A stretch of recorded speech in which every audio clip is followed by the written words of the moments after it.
10:34. Estamos ya en comunicación con Viviana Ucejo, que está acompañada del expresidente Alan García, quien va a entrevistar en este momento. Claro, hola pues, Viviana, muy buen día. Hay que colaborar, pues, hermano. Armando, ¿cómo estás? Efectivamente, aquí estoy en el Morro Solar. Atrás mío está el Cristo del Pacífico y a mi lado está el expresidente Alan García, autor de que este monumento gigantesco esté en esta zona de Chorrillos para cumplir un sueño que fue una de las declaraciones que usted hizo en su momento para justificar la presencia del Cristo, que tuvo tantas críticas en su momento, pero ahora vemos que está haciéndose un trabajo de mantenimiento, una limpieza. Nos comentan que esto ha sido financiado por usted, incluso el trabajo de limpieza, que la Municipalidad de Chorrillos no podía hacerlo por su parte.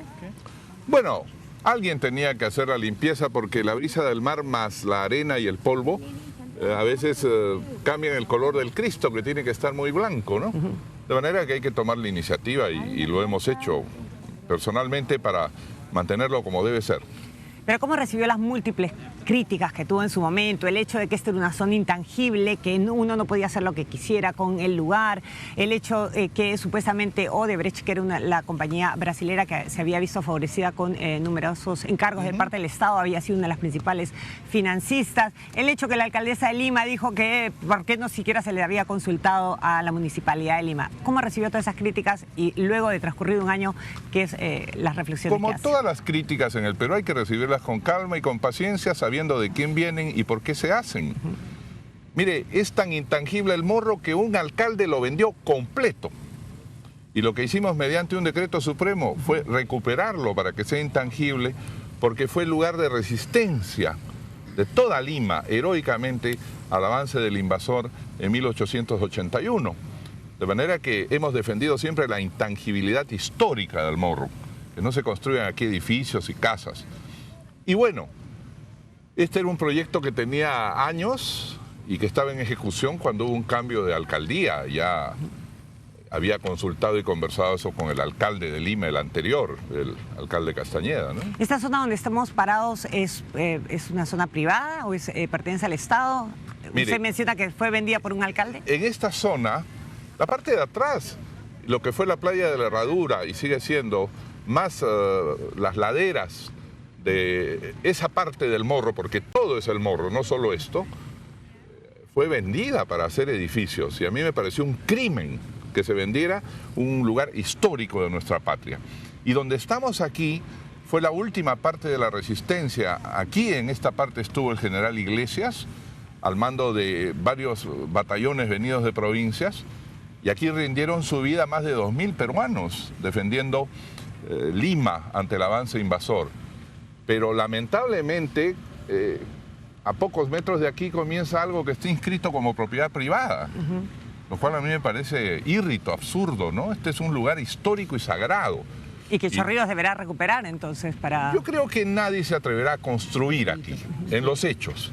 Pero en los papeles aparece inscrito, pero usted sabe que donde manda la historia, no mandan los apetitos privados, ¿no? Se habla que el Cristo, su Cristo, ya concedió algunos milagros. ¿Le ha concedido alguno usted o ha venido a pedirle alguno?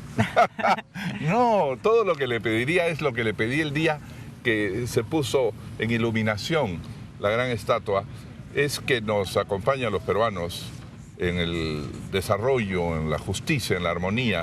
Y creo que está cumpliéndose ese objetivo, ¿eh? Presidente, permítame aprovechar su presencia en la plataforma de RPP para hacerle algunas otras consultas. Por favor, el resultado de La Haya con respecto al conflicto entre Nicaragua y Colombia. El presidente Juan Manuel Santos, presidente de Colombia, ha declarado, ha ordenado que se mantengan buques de guerra en una zona marítima que ahora ya le pertenece a Nicaragua. Es decir, un claro desafío al fallo de La Haya. Incluso la canciller colombiana, la señora Holguín, ha manifestado que este fallo deberá revisarse y que incluso se está reflexionando que Colombia se retire del Pacto de Bogotá, que es el que justamente reconoce a La Haya en las decisiones de jurisdicción. Bueno, son reacciones del día siguiente. Es natural que cuando un fallo no se considera tan favorable como se esperaba, igual ocurre en la vida privada, se diga que los árbitros estuvieron mal y no se quiera reconocer. Sin embargo, dejemos que el tiempo pase, porque yo estoy convencido que un país moderno que está ganando rápidamente el respeto, recuperando el respeto de toda la comunidad internacional y que va a ser una de las estrellas del crecimiento mundial en poco tiempo, si no lo es ya, pues va a terminar aceptando que parte de la modernidad es que cuando uno se somete a una instancia, tiene que aceptar las consecuencias de haberse sometido a la instancia. Porque si desde el comienzo se hubiera dicho, no acepto la jurisdicción del Tribunal de la Haya en este tema, pues habría razón para decir ahora, no acepto la sentencia. Pero habiendo enviado argumentos, abogados, informes orales y papeles, pues hay que atenerse a las consecuencias. Ese es el precio de la modernidad y del respeto internacional, ¿no? ¿No le preocupa que efectivamente se retiren del Pacto de Bogotá? ¿Y no le preocupa además que esto sirva de ejemplo a una reacción en el litigio entre Perú y Chile? Eso es básicamente un buen deseo, porque la adhesión al Pacto de la Haya significa que usted hubiera tenido que retirarse un año antes del litigio. Cuando un litigio ya comenzó, y mucho más cuando ya hay una sentencia sobre un litigio, es imposible retirarse y ya uno solamente tiene que aceptar las consecuencias. Usted puede rebelarse y decir me quedo aquí a la fuerza, pero ¿y qué dirán los países del mundo, la comunidad internacional que cada vez va hacia soluciones pacíficas de controversias? Por lo pronto el expresidente Álvaro Uribe, el expresidente de Colombia, señala que ¿qué país aceptaría que le retiren 75.000 kilómetros de mar? Que es inaceptable el fallo. Bueno, ¿usted conoce al presidente Uribe? ¿Ha tenido oportunidad? Y lo respeto. ¿Le sorprende ese tipo de reacciones? No sé a qué se deban, porque entiendo que su gobierno hizo parte de este litigio ante la Haya y aceptó la jurisdicción de la Haya. Si lo hubieran negado desde el primer momento, otra sería la consecuencia o tendrían derecho a ese argumento. Pero en fin, ese es un tema colombiano al que prefiero no entrar. Ok, entremos al nuestro. ¿Le preocupa el fallo que dé la Corte de la Haya con respecto a Perú y Chile? Bueno, debemos ser muy consecuentes. Tanto Perú como Chile hemos aceptado la jurisdicción de la Haya y tendremos que aceptar su consecuencia. No me dieron la razón, estoy en contra. Esa es una chiquillada, ¿no? Nosotros creo que leyendo bien el fallo que ahora se ha producido, aunque lamento que hiera un poco la susceptibilidad colombiana, creo que se puede ver interlíneas que el criterio va hacia la equidad en la división de las aguas. Por consiguiente, pareciera que esto puede servir de antecedente o en el razonamiento de los jueces para darle la razón al Perú en lo que viene solicitando. Sin embargo, cada caso es concreto. Lo importante es que hemos llevado un tema del escándalo, de los adjetivos y del enfrentamiento político, y siempre con la amenaza de hechos de violencia, a una jurisdicción moderna, supranacional, mundial, y que vamos a obedecer sus resultados, que yo siempre espero, porque contribuía a hacer la demanda que sea absolutamente favorable al Perú. Y en eso que menciona de que contribuyó, pues el diputado Jorge Tarut del Congreso chileno señala que usted le prometió congelar el tema marítimo entre Perú y Chile. Tan importante es ese dijo diputado. que usted faltó a su palabra. Tan importante es ese diputado. Bueno, el presidente de la Comisión de Relaciones Exteriores del Congreso Perú de Chile hace una oferta así. No. Lo que nosotros dijimos desde el primer momento fue, démonos un plazo para dialogar con el gobierno chileno, con la presidenta Bachelet y su ministro de Relaciones Exteriores. Pero todo plazo tiene un límite. Y producido ese límite sin ninguna, yo diré, buena consecuencia o buena voluntad, vámonos a un tribunal. Y lo que me complace es que Chile aceptó la jurisdicción del tribunal. Eso es lo importante. Bien, pasemos a otro tema, el Movadef. Usted ha declarado que es importante declarar la ilegalidad de movimientos como el Movadef. Ha señalado incluso que no podemos hacer una democracia boba. ¿Cree usted que el ex embajador Lynch pecó de bobo al recibir a este grupo en la embajada? No me gusta calificar a las personas ni descender a ese nivel.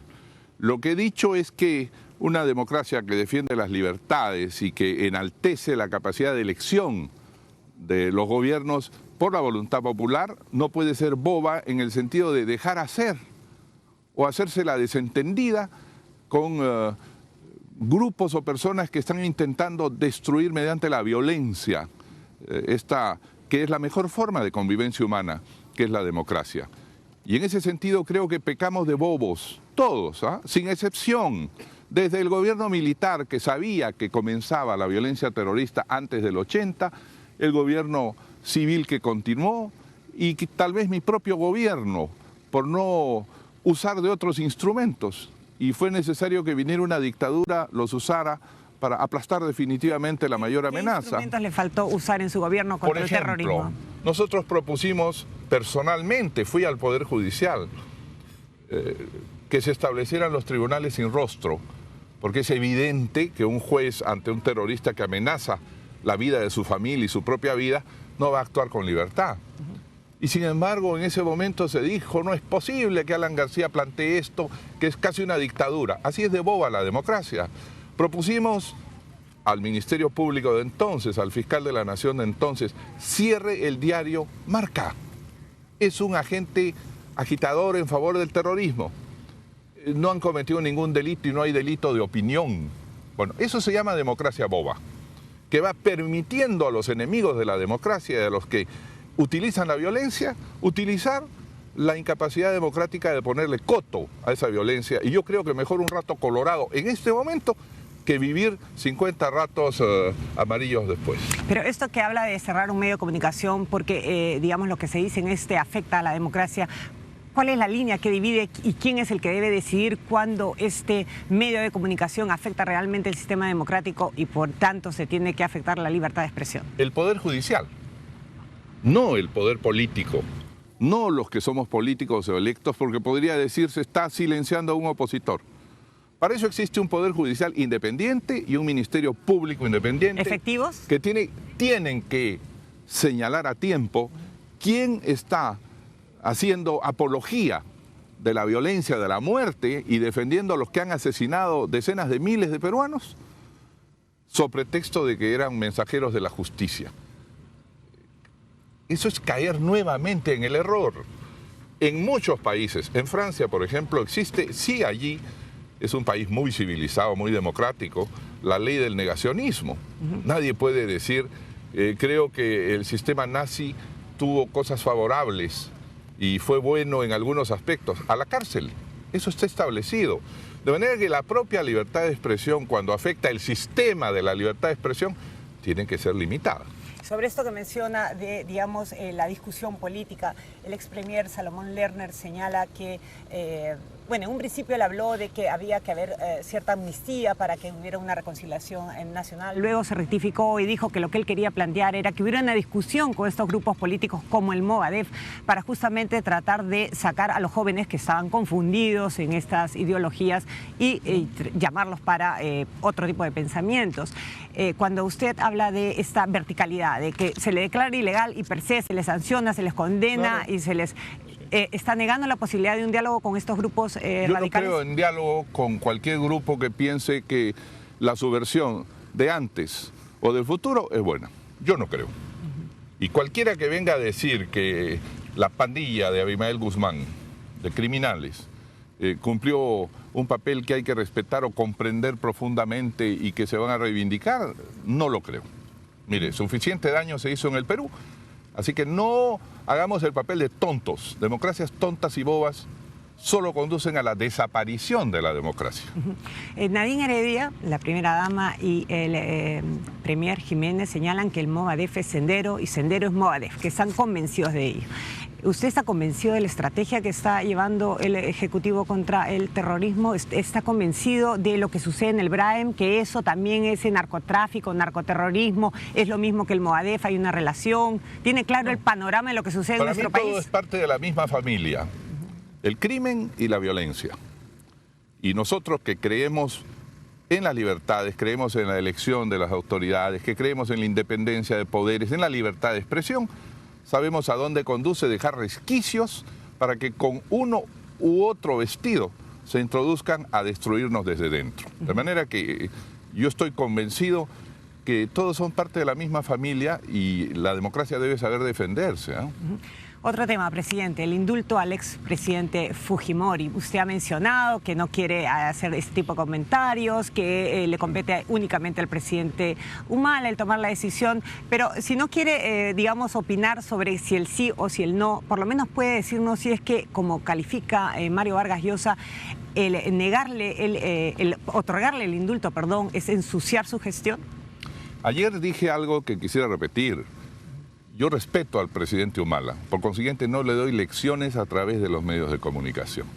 ¿Habla con él en privado? Si en algún momento, no he tenido ocasión, salvo en una oportunidad en este año y medio, pero si en algún momento se quisiera escuchar mi opinión, la daría al presidente Humala o a su delegado o a su ministro. Jamás lo voy a hacer así porque es una decisión que él tiene.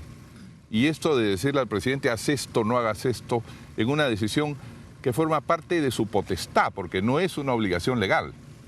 No está obligado ni a indultar ni a no indultar. La Constitución dice que tiene esa facultad personal. Por consiguiente, me parece de muy mal gusto decírselo así. Pero él señala que la decisión va a ser de interés nacional. La decisión que él tome va a ser... Eso ya lo está llevando a él, por lo pronto, para darle la facilidad de hablar de un tema de interés nacional, que lo compete a usted y a todos. No, pero después que él tome su decisión podremos comentarlo. ¿Usted lo tiene claro? ¿Usted sabe cuál es la respuesta adecuada respecto al indulto? ¿Usted no tiene duda de qué decisión debiera tomarse? Supóngase que sí, pero al presidente hay que dejarlo en libertad. No se le puede estar ajochando como si fuera un toro, un gallo de pelea para que salga al centro del ruedo. No es así, ¿Teme usted, por ejemplo, que el presidente pudiera sentirse sorprendido luego de la decisión que tomase, como le pasó a usted? Usted señala que en el indulto que otorgó al señor Crucillate en su momento y luego descubrió que, bueno, él no estaba tan grave como se lo habían presentado y se mostró sorprendido por lo sucedido y tuvo que retractarse. ¿Le podría pasar lo mismo al presidente Humala? Supongo que por eso está tomándose el tiempo necesario para hacer el estudio, que no es pues un estudio a través de los periódicos, sino de los medios químicos, farmacéuticos, médicos, que permitan determinar cuál es la realidad. Y él tomará su decisión y tal vez comentemos sobre eso, aunque a mí no me gusta comentar sobre decisiones ajenas, ¿no? Pero digamos, ¿usted cree que fue sorprendido en el sentido que fue engañado cuando ya pasamos al otro indulto? Sí, lo dije entonces y refiérase usted a lo que mencioné en ese momento. ¿Usted siente que el expresidente Fujimori ha pedido disculpas suficientes y ya mostró su perdón? ¿Usted por lo pronto lo ha perdonado de las agresiones de las que fue objeto o persecución en su momento? Sí, yo no tengo que perdonar nada porque siempre recuerdo con Shakespeare, es bien lo que acaba bien. A mí me quisieron infamar, injuriar y volví a ser presidente y pude trabajar por el pueblo peruano. De manera que lo que acaba bien está bien. Lo que yo no tengo es rencor, no tengo odio, no me conmueve el alma ningún deseo de venganza contra esa persona ni contra su grupo. ¿Lo ha perdonado específicamente así? ¿Usted podría decir lo perdoné? No tengo ningún rencor. Si a eso usted le llama perdonar, llámelo así. ¿Cree que él ha pedido perdón suficiente respecto a los actos? Eso no lo sé, eso le corresponde a cada uno de los peruanos. En las formas en las que él se ha mostrado supuestamente su perdón con estas publicaciones, estos escritos. Yo creo que el uso de la palabra perdón no tiene nada que ver con el indulto. El indulto es un hecho objetivo que se da o no se da y lo decidirá el presidente Humala.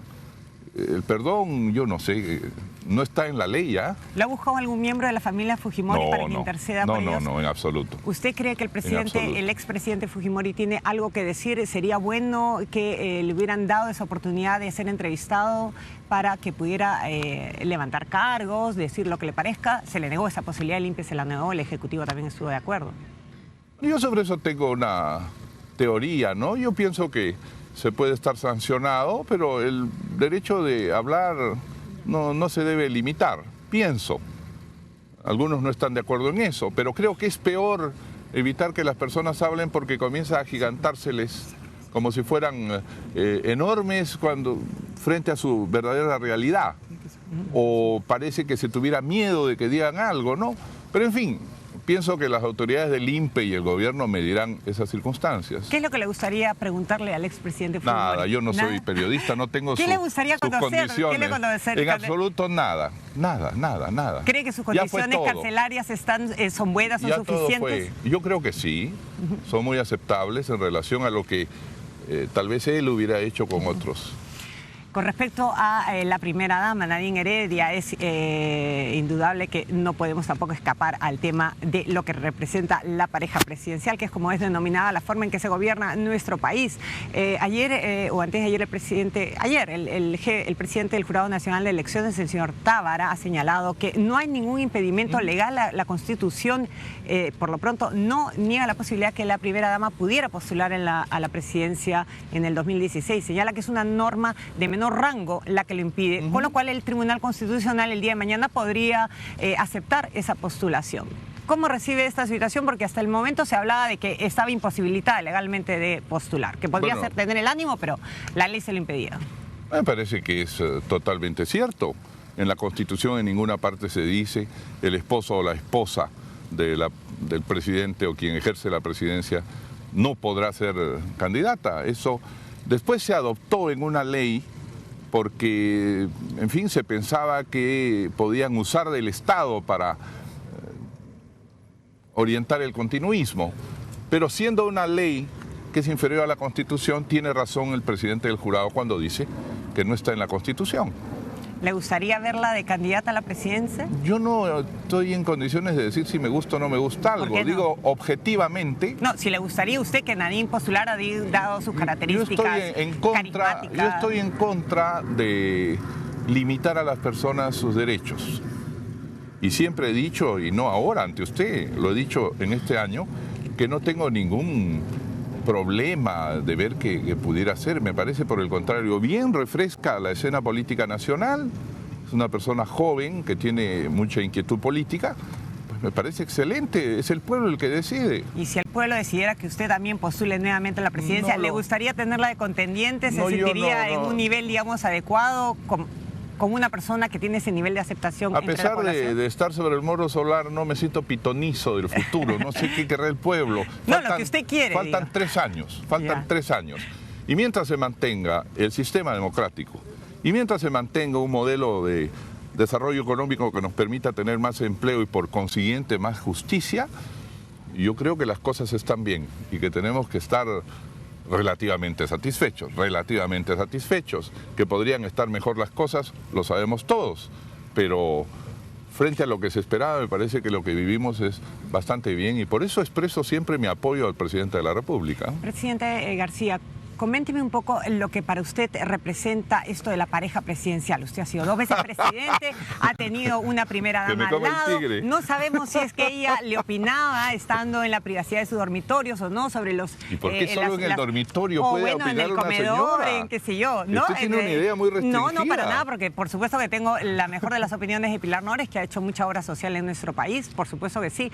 Pero respecto a las decisiones gubernamentales, ¿qué es lo que se le cuestiona a Nadine Heredia? ¿Usted ve eso en ella? ¿Lo sintió en su esposa, por ejemplo, en su momento? No, la señora Pilar era una persona de muy alto nivel, muy respetuosa, naturalmente como ciudadana y como amiga, compañera y esposa tenía todo el derecho de decirme las cosas, aunque no se las preguntara, pero de ahí a imponer o a aparecer como factotum, no. Ella era muy respetuosa de lo que dice la ley, la Constitución y lo que es la voluntad de los peruanos, ¿no?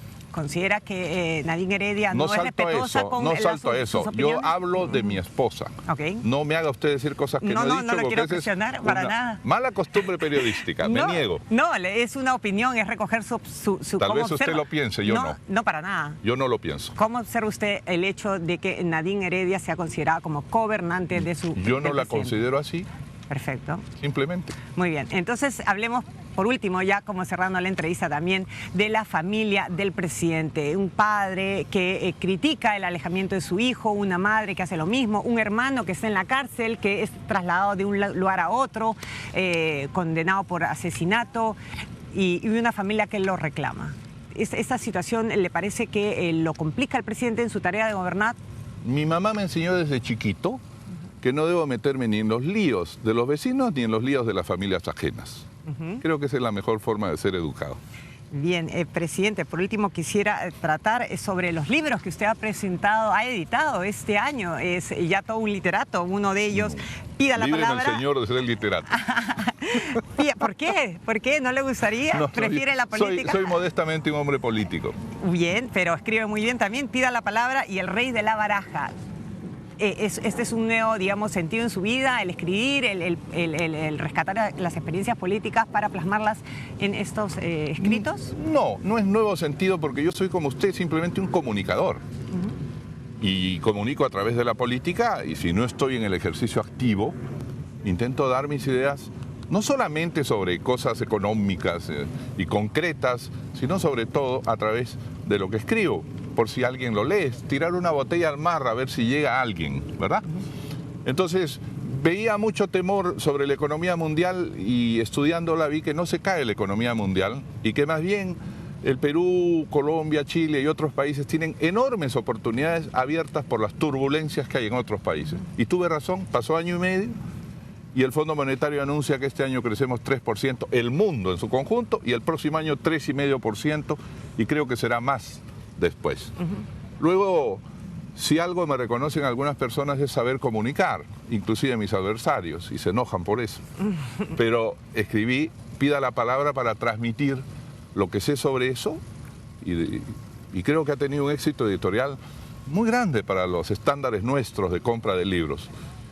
Y finalmente quise mostrar cómo se debe interpretar la historia a través de la política, viendo cómo actuaba Francisco Pizarro y demostrando que no era solamente que tenían caballos y tenían pólvora de arcabuces, sino que todo eso era relativo y pequeño frente a las habilidades políticas de este hombre, que resultaba ser hábil político, cruel en su acción, como correspondía a la época, y ante ejerciendo una invasión de una sociedad que no conocía, pero reivindicando la política como una habilidad, que no es simplemente tener mucho dinero, tener muchas armas, se necesita tener inteligencia en política, ¿sabe? Por supuesto que sí. ¿Tiene ideas inteligentes para ser publicadas? ¿Está desarrollando alguna nueva? Ah, usted me incita. Estoy terminando un trabajo que se llama Confucio y la globalización. China ha avanzado sobre todo el mercado mundial y ha puesto en graves problemas a España, a Grecia y a muchos otros países. Y la gente dice es porque producen más. De acuerdo, pero ¿por qué producen más? Porque durante 2500 años tienen el mismo orden, las mismas ideas. No existe el Dios creador al que acercarse. No existe el deseo de buscar fuera de nuestro mundo la perfección. La perfección es posible aquí. Todo eso lo pensaba China y todo eso lo expresó un gran filósofo que se llama Confucio. Esa es la explicación del por qué este monstruo gigantesco que recién comienza a producir hacia el mundo, antes nunca lo hizo, está poniendo en problemas a la economía mundial, pero al mismo tiempo la está haciendo crecer. Y lo que intento demostrar en Confucio y la globalización, así se llama el libro. ¿Que será editado cuándo o publicado? Yo me imagino que en 2 o 3 meses estará en prensa. Es para entender China y avanzar con ella. No se trata de tenerle miedo a China, sino saber utilizar el sentido de su cultura milenaria para poder hacer que la economía y también la cultura de nuestro país se enriquezca. Presidente García, le agradecemos sobremanera este tiempo, esta oportunidad de conocer sus pensamientos, sus opiniones políticas y de haberlas compartido con los televidentes de RPP y del Perú. Y en presencia del Cristo del Pacífico. Sobre todo, ojalá que nos conceda varios milagros de los que usted ha pedido. Muchas gracias. Bien, gracias a usted. Gracias. Y retornamos a la Central de Informaciones con Armando Canchanya para que nos continúe informando sobre la situación nacional e internacional. Adelante. Perfecto, Viviana, muchas gracias. Viviana Ucejo está ahí desde el Morro Solar con el expresidente Alan García. Nosotros de inmediato nos vamos a esta hora ya a ver